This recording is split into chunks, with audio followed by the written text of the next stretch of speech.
this video is very crucial from the point of view of numericals. देखिए आपने पढ़ा Ohm's law. Ohm's law is V is equal to I R. देखने में simple है. अब देखिए ओम्स लॉ ये कहता है कि V is proportional to I. अगर V is equal to I R for fix resistance, मान लीजिए आपके पास ना एक ही रेजिस्टेंस है, जो मर्जी भी इसकी वैल्यू हमें नहीं पता, बस R वैल्यू है.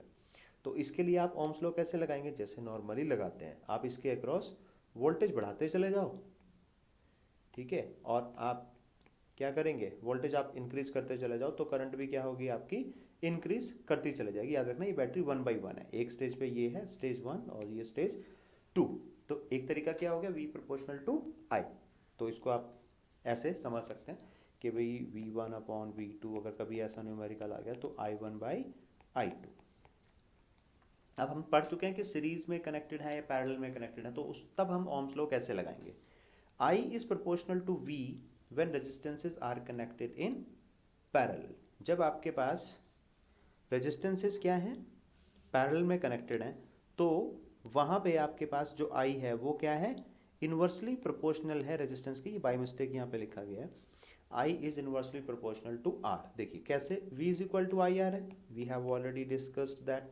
सो I is equal to V by R भी हम लिख सकते हैं. And we know that in parallel V is same. Same means constant. तो इसी को हम क्या बना लेते हैं, I प्रोपोर्शनल टू 1/R. तो अगर इससे रिलेटेड कोई आपके पास न्यूमेरिकल आएगा तो आप कैसे लिखेंगे, I1/I2 is equal to R2/R1. Sorry.